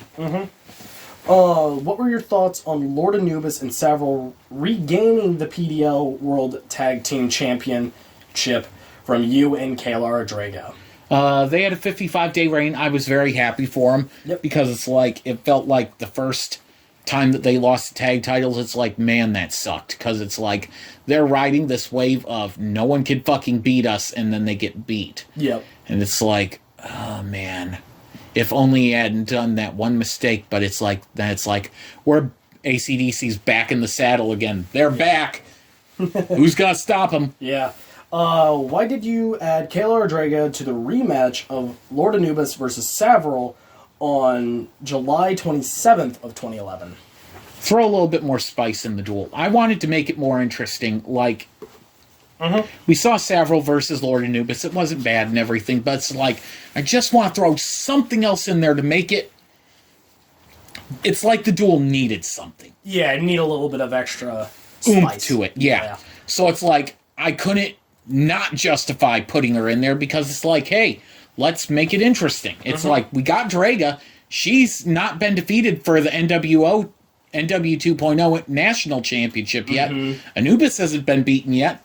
And then you have Savaril, who's the dark horse in that situation. It's like, he could potentially, Yeah. But yeah, it's just like, the duel needed something. Let's make it interesting. Yeah. What was the result of the above triple threat for the Pontiac Duelist League World Championship? Anubis won via Exodia in 9 minutes. Oh, jeez. 9 minutes into the duel, he wins with Exodia, and neither Draga or Savaril have taken any life point damage. That always sucks. Yeah. Why did you have Kayla Draga defend her NW 2.0 World National Championship against Savaril, with both duelists using their current board state and life points from the previous duel? I didn't have them touch their field because nothing major had been done. Their life points were still full, so there was no disadvantage. So it's like, you know what? Anubis is out. He Exodia'd. You two continue. Your NW 2.0 National Championship's on the line, and Draga defended it successfully. Yep. Very well, I might add. I was really proud of her in that duel. That one is also still up on YouTube. What were your thoughts on the Yu-Gi-Oh! Forbidden Memories tournament on August 15th, 2011? Well, this time I didn't really go for NW 2.0 versus Knights of Pontiac for the tournament. Yep. I kind of did it tag team partners against each other. Oh, yeah, I see that. So, the first duel is a rematch of the Ultimate Duelist tournament. Executioner beats me. And these are stock decks in Forbidden Memories. I randomly put them in, and then did names blue, green, brown, red. Yep. And then the stock deck that it generated or whatever gave you, that's what you had to work with. So yeah, first duel, Executioner and me back and forth. Everyone else kind of got to see how to play that game because it functions so much differently than regular Yu-Gi-Oh! Way differently. Duel 2, Corvus defeated Kalar Draga. Wow. Unexpected. Billy G defeated Mantis Blagana, which less said about him the better. Yep. Savaril defeated Lord Anubis, which Savaril's really good at, like Hearthstone and games like that, so it's like he figured it out pretty quickly. He was able to get a 2,800 attack point monster out just by fusing from 300 and 400 attack point monsters. Okay. So, he just did so well with that deck, being able to manipulate the Thunder monsters into Twin-Headed Thunder Dragon. Duel 5 Executioner defeated Corvus. No surprise there, because Corvus just got lucky on one of his fusions. Yep. Savaril defeats Billy G. That one was really close. Yeah. And then Savaril defeating Executioner. Oh man, that was a good back and forth duel. It was not a blowout. They pushed each other. Savaril earned that victory. He earned it so much. Yeah. I was so happy for him. I even gave him a little trophy, Pride FC replica belt for, a little prize to be like, hey, you won. You won. Congratulations. Here's that. Just like Executioner got a UFC foam belt, kind of like as a trophy to show off and everything. Yeah. What was the controversy surrounding Lord Anubis versus Mantis for the PDL World Championship on August 15th, 2011? Well, Mantis won the duel, but Lord Anubis misplayed. Mantis didn't have enough life points to stop Lord Anubis's magic cylinder, so he didn't activate it. But the reality is that Mantis didn't have the life points to stop it. He thought he did. He misread the totals. So it is a misplay, but at the same time, wow. Mantis has beat Lord Anubis. Yeah. I mean, think about that. He took the tag belt off of him, and now he's taking the world title off of him. Yeah. Wow. It's just shocking. That it's Mantis again. Yeah. What was your reaction to Mantis ending Lord Anubis's 175-day reign of Pontiac Duelist League World Champion? What the fuck? But at the same time, it's like Mantis is dueling the best he's ever dueled at this point in time. And all it takes is one mistake for him to capitalize and win, and he did. Why did you schedule a rematch between Mantis and Lord Anubis for the PDL World Championship on August 18th, 2011, just 3 days after Mantis won? Knee-jerk reaction. That's when I could get everyone together. I felt bad for Lord Anubis, but I really should have done more with Mantis after he had won the title and everything. I should have built more up to that, because it should have been like, hey, Mantis got the belt, and then do something with NW 2.0, but I didn't. I just went straight into the rematch, and nothing built. Yeah, nothing built, nothing gained. It's like we could have done something with this controversy that happened, but we didn't. And it's one of those things where it's like you're leaving money on the table when looking back on it, it's like there's so much more I could have done. And I even taped the duel, but I decided not to use it because it wasn't even that good. Yeah. The rematch did not build up. It didn't equate to how good the previous duel was, even for the one misplay of Anubis's. What was Lord Anubis' reaction to having to vacate the PDL World Tag Team Championship due to Savaril's future absences due to college schedule and job? He wanted to pick a different tag team partner, which, under normal circumstances, I would have said yes. But the problem is we're going to be building to another storyline after this NW 2.0 one ends. It does not make sense while you're still in NW 2.0, and we're not jumping the gun here. We're going to get to the end of this first one, then we're going to go to the second one. You cannot have a tag team partner outside come in and join. It does not make sense. So it's like, we're vacating the tag title. Look at it this way, you're not losing the belt. You had to forfeit it because your partner is gone. We even did a storyline where we found Savaril knocked out just laying outside of his car, door still open and everything, and collapsed on the pavement. And it's just, it's one of those things where it's like, we made something of it, but at the same time, like, part of the payoff I'm not going to talk about right now because there's a person involved with it that I don't like talking about. Yeah. So, but it's just like, it would have been jumping the gun too much for Anubis to pick another partner as far as, like, the world tag titles. Yeah.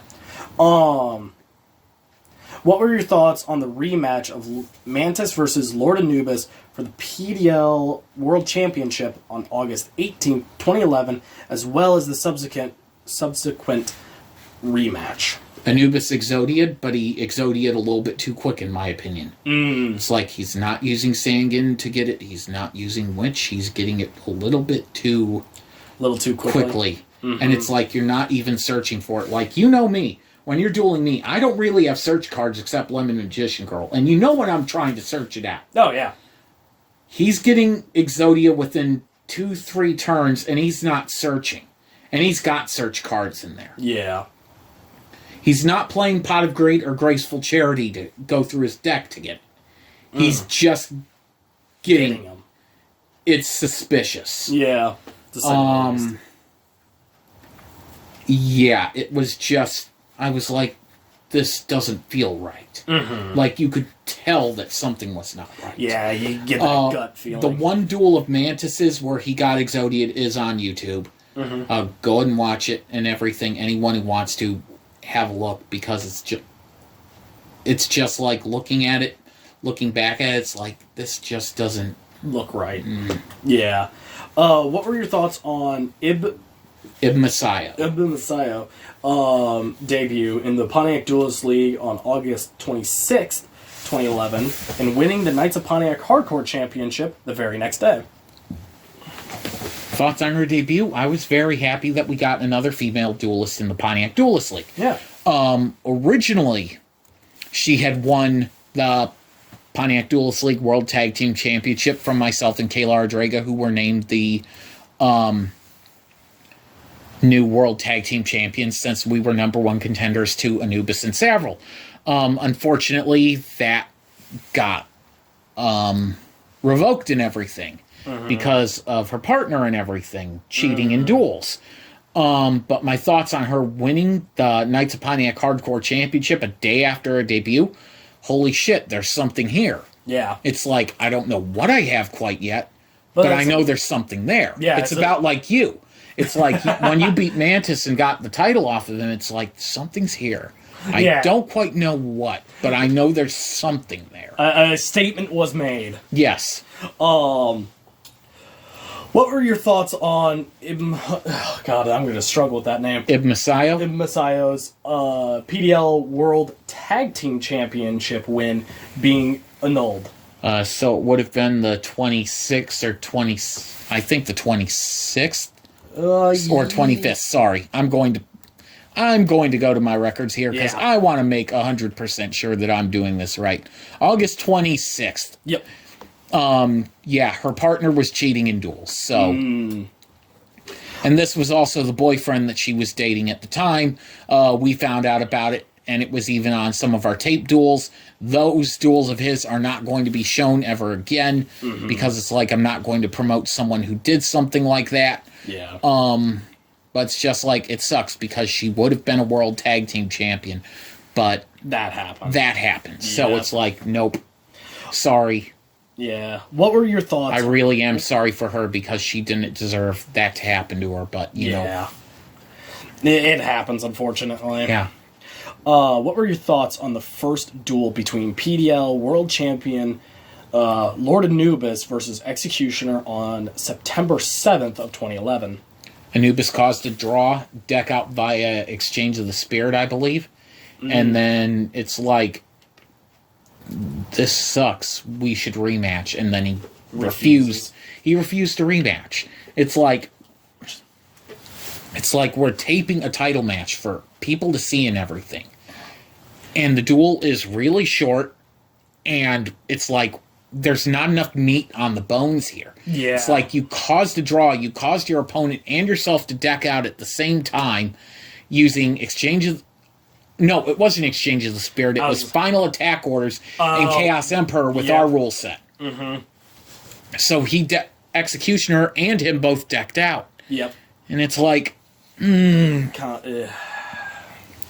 once again, Anubis's duels during this run, it's not right. Yeah. It does not. Yeah. And his personality at the same time, it's just like something is horribly wrong here. Yeah. What were your thoughts on Ibn Masayo winning the vacant NW 2.0 National Championship that same day? Good on you, girl. I mean, I was really proud for her that the title was vacated. Let me come down here and see exactly when it was vacated, if I can figure out a reason why it was vacated. Executioner had it for 13 days vacant, and then she got it. So maybe he was sick or something, couldn't show up. I don't see him on the other result thing, so that probably was it. Yeah, probably. Or maybe he just couldn't defend it. Yeah, but either way, she won the vacant title, and had it for 21 days. So good on her. I mean, she definitely earned it. Yeah. Actually, I think she defeated Blagana to win the title, which was vacant. So okay. That would make sense as well. Yeah. Come to think of it. But yeah, that does make sense that he might have been her opponent for that one. Yeah. Because if Executioner's not there, and he might have been around, so, you know. Yeah. Why did you have Lord Anubis take on Mantis and Executioner back-to-back in one-on-one title matches for the PDL World Championship on September 14th of 2011? Things are getting too suspicious in my book. Way too suspicious. Both duels are on YouTube. Yep. Mantis got Exodia'd within the first, 2 turns. He got Exodia'd. Anubis takes a turn, Mantis takes a turn. Anubis takes a turn, Exodia. Draw phase, Exodia. Oh, draw phase Exodia. Yep, draw phase, Exodia. Into second turn. Yep. His first turn, he played Black Luster Soldier. Oh, okay. Envoy at the beginning. Yep. It's just like, something's not something is really not right here. Yeah. And it's like, I don't know what the fuck it is, but something is not right. And I'm glad that he agreed to take on Executioner in that rematch, because Executioner managed to defeat him. But it's just like, going into this, something is terribly, terribly, terribly wrong here. Yeah. The pieces are not fitting. Well, and what were your thoughts on Executioner defeating him? Well, it needed to happen. Yeah. That's my thoughts. It needed to happen. We needed Executioner in there. We're getting Lord Anubis versus Executioner, but it's not in the way that we should have gotten Anubis versus the Executioner. Yeah. We're not able to properly build it. We're not able to fracture NW 2.0 in the way that we're supposed to, because Anubis isn't dueling outside of his house. Yeah.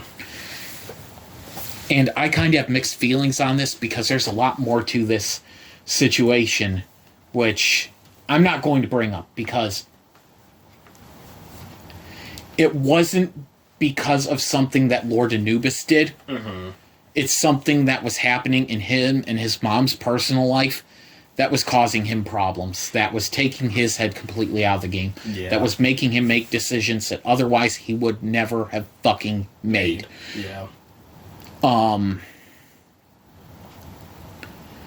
So, can I fault him for this? Yes. However, that being said, that statement being said, can I fault him? The reason why I can, and the reason why I don't take anything else he did negatively, is because he apologized to me. Yeah. Even though with all the shit that happened, and I'm not going to, it's really personal, it's really bad. Yeah. I'm not going to go into details, but the fact that he's like, hey, I'm sorry, But I gotta step away. he stepped away. He didn't say they was stepping away, but he did apologize. Yeah. This would have been in April of the next year. Oh, okay, gotcha. But he apologized for it. He was like, I'm sorry. I'm so sorry. And he meant it. You could tell when he didn't just apologize to me over the phone or through a text or whatever. It was to my face, to Kaylar Draga's face. He apologized to us. Mm-hmm. And that's why I can't fault him. Yeah. He admitted it. He admitted he fucked up. He admitted he wasn't doing things that he should, Yeah, it's hard to stay mad at someone who... It's hard to stay mad at someone when something that bad is happening in their life and it's bleeding over into them making bad decisions that they normally wouldn't make. Well, that and also the fact that he was willing to step forward and say, hey, I fucked up. Yep. So it's like... Yeah. What were your thoughts on Lord Anubis' final PDL World Championship reign? I wish it wasn't his final reign. Yeah. That's the only thing I'm going to say. I wish he would have come back. I wish he would have done more. But if he needed to completely step away in order to get his life in order, I appreciate it. Thank you, Anubis, for everything you did for me. I mean, everything. Mm-hmm. I owe you in ways you cannot even imagine. I appreciated that at the end you were honest with me, that you were, Yeah. Yeah, I can't... That's why I can't fault him, is that he owned up to his mistakes. Yeah. And it's only a little speck on his thing. It's not... They did a whole thing. It's just one little fuck up that, Yep. And he admitted to it, so... Yeah. Do you feel that Lord Anubis' actions in the final months permanently tarnished his career? I think that his actions after these final months and everything, did everything to untarnish it. Yeah. After this incident had happened. Yeah. After he had gotten past it, that he had undone the damage that he had done. Yeah. And as I said, it's just a little, it's speck. A little speck on his career. His last run that he had with the title, it was 27 days. That's 27 days out of, Yeah. Let me pull up how many total days he has with the title and everything. 265. Yep. And the fact that he admitted it and everything, I'm willing to forgive it. Yeah. I'm willing to forgive it because, he deserves forgiveness. Yeah. No one should ever have to go through what he went through. Fair.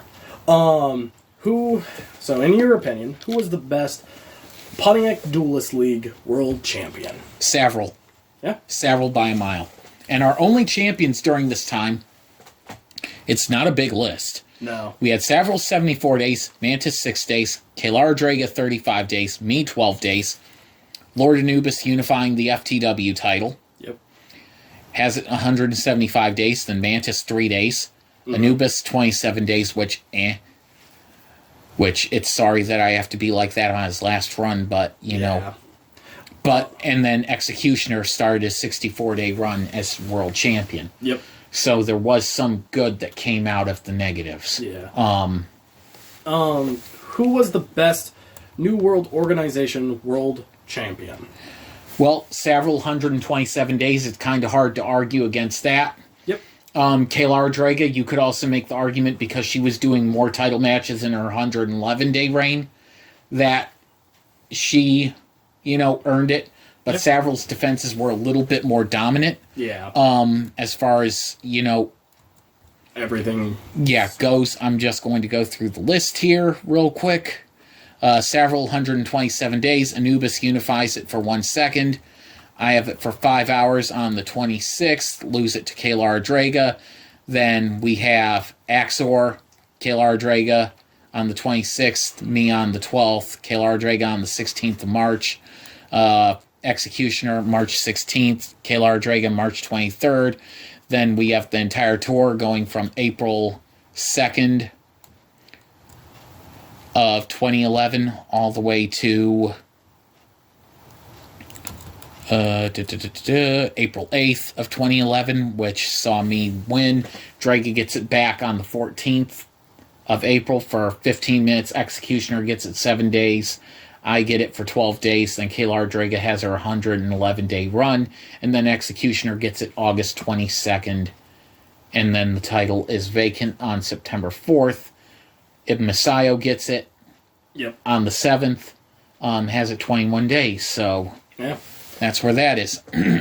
Who was the best Pontiac Duelist League tag team champions?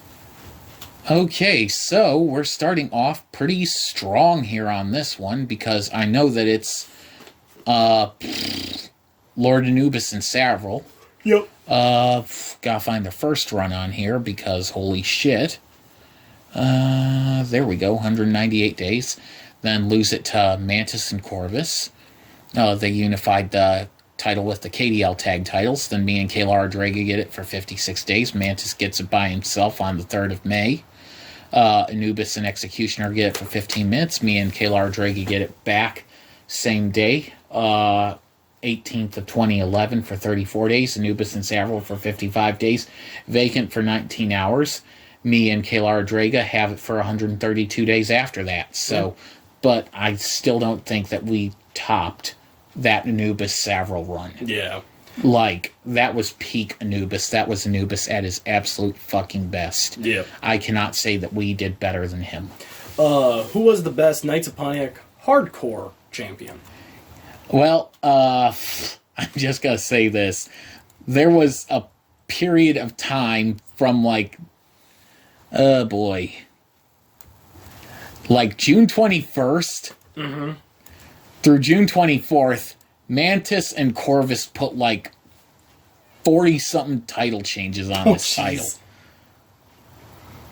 Yeah, Just they going crazy. They went nuts. They went absolutely nuts. They went up to 23 and 35 title reigns respectively.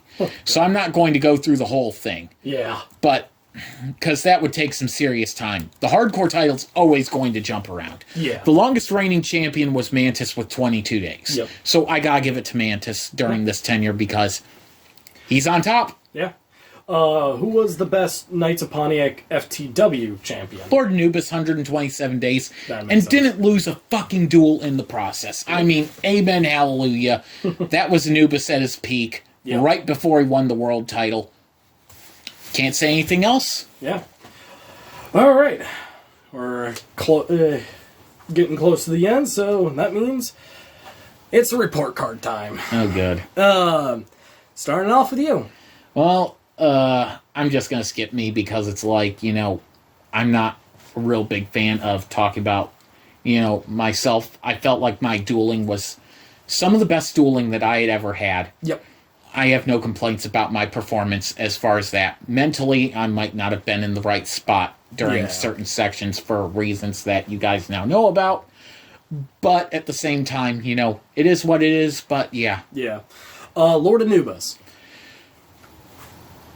I'm going to just completely ignore his last, 27 days with the World Championship because that is, shit out of his control. Yep. Personality and everything, that aside, his personality was an A. He was funny, friendly to be around, always willing to take on a challenger. Dueling, A.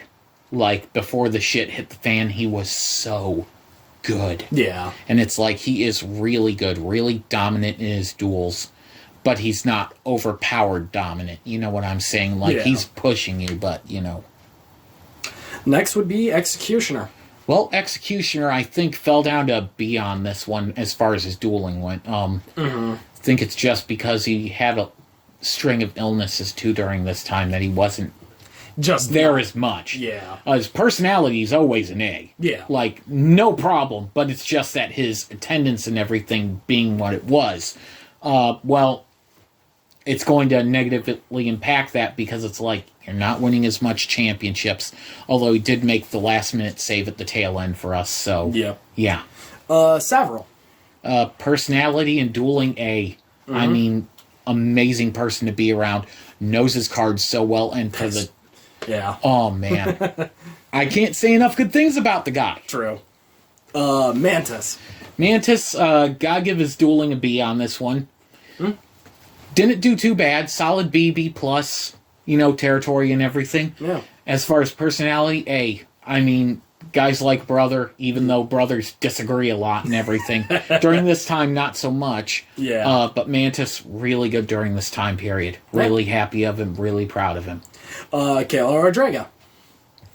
You're gonna have such a bias. Yes, such a bias. But her dueling had really gotten into an A. She had done so well. I was so proud of her. The fact that she was starting to not only push me, but overtake me as a duelist. Mm-hmm.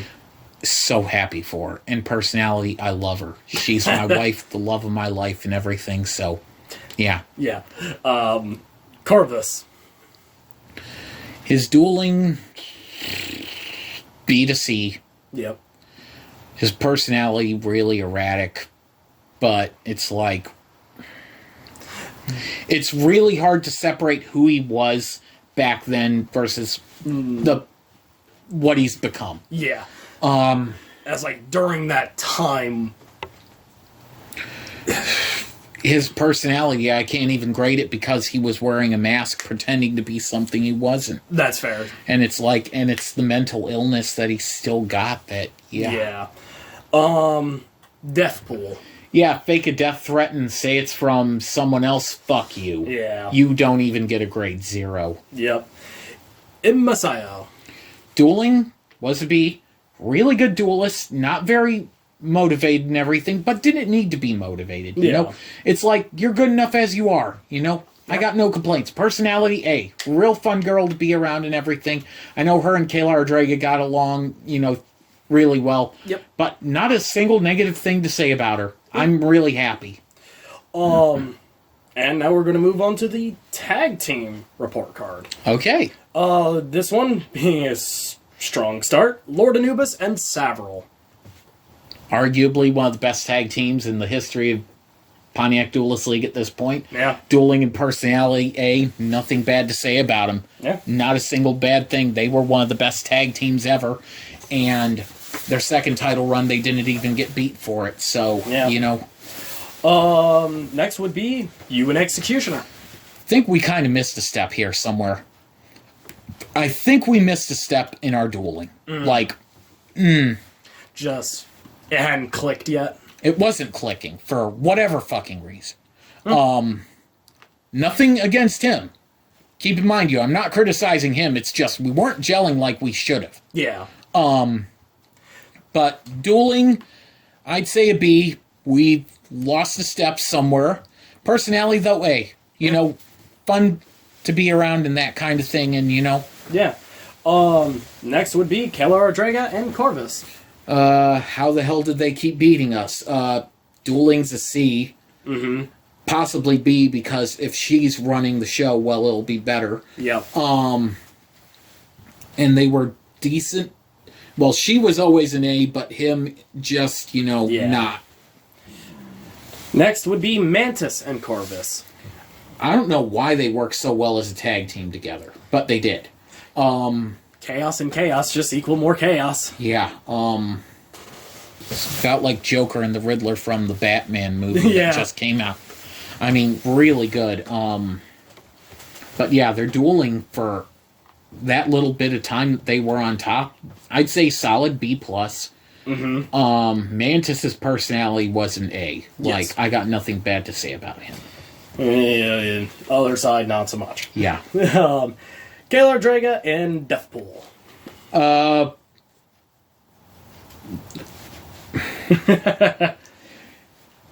I'm sorry I ever put you in that tag team, Kayla Draga. I am so sorry.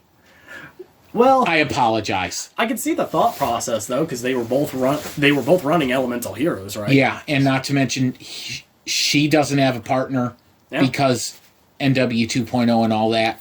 He's supposed to be Executioner's friend. It just didn't work. Yeah. Yeah. And it's like, I can't grade that team. Yeah, fair enough. For, you know, reasons I already talked about. I can't give that team a grade. I love Kayla Draga, but... That... Yeah. Yeah. I can't. This one's Lord Anubis and Executioner. Could have been the best tag team to ever exist if, you know, ego wouldn't, you know, interfere. Yeah. But Savaril, you know him, he's Cool Hand Luke. He can deal with someone like Executioner or Lord Anubis on his own. Yep. But put ego with ego, it doesn't work. Yeah, it's too many chiefs. The duel that they won. Mm-hmm. A's all around. A for the dueling, but the personalities just clashed. They clashed so bad, like C to D. Yeah. And then it just did not work. And of course, with the final being you and Kalar Draga. We worked damn well as a tag team. I think me and Draga did better as a tag team during this point in time, better than me and Executioner. Yeah. And that's not a knock on him. It's just,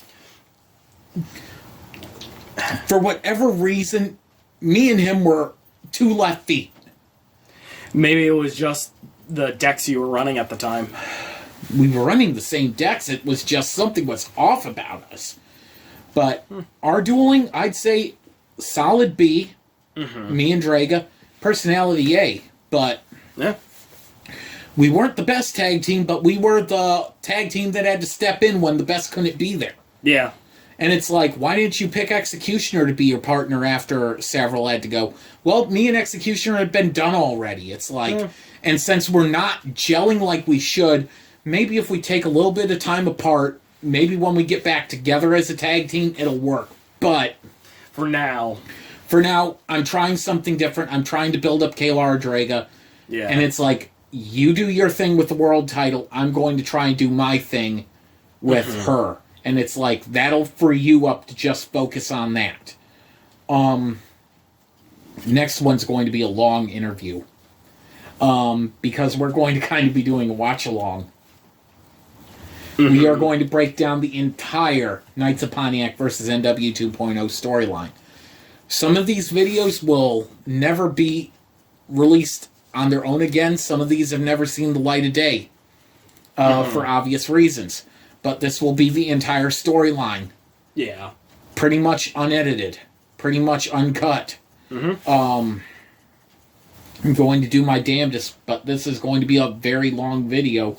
And what I'm probably going to do with the next one is just, we have a couple videos, then our commentary about what we saw, and then what we're going into. Yeah. But for this next one, viewer discretion advised, because, you know, coarse language, violence, all that stuff, and Yep. certain unfortunate, unsavory characters that I don't like talking about. Well, Yeah. I'm going to do my best with it, but, you know, it's one thing that needs to be talked about. This storyline, everything, where we were going with it, and how it's sad because we never got the payoff for this thing. Like, it didn't end with a bang. It ended with not even a whimper. It's just... Yeah, it's the firework.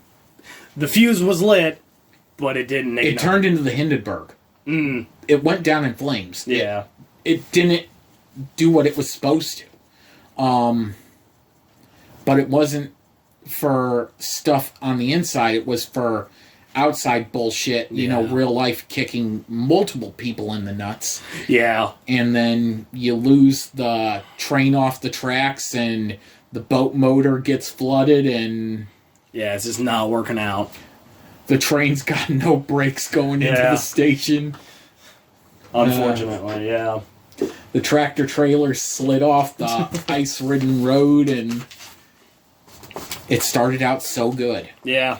But I think, you know, it would be an interesting way for, you know, you and me to analyze and talk about the storyline that was running concurrent. Yeah. One thing that, unfortunately, because I didn't have the best internet at the time, is the videos with the champions, the releases were staggered, so if someone had the championship on camera, they might not have been the actual champion when it came out. Yeah. So it's one of those things where, you know, there was no video done after they... I wasn't able to get everything like pretty much how it is now, where I can film something next day it'll be up. No, it'd be a month sometimes before I could get stuff up because of, you know, real life and stuff. That, and also at that time, YouTube's importing processing was not as strong as nowadays.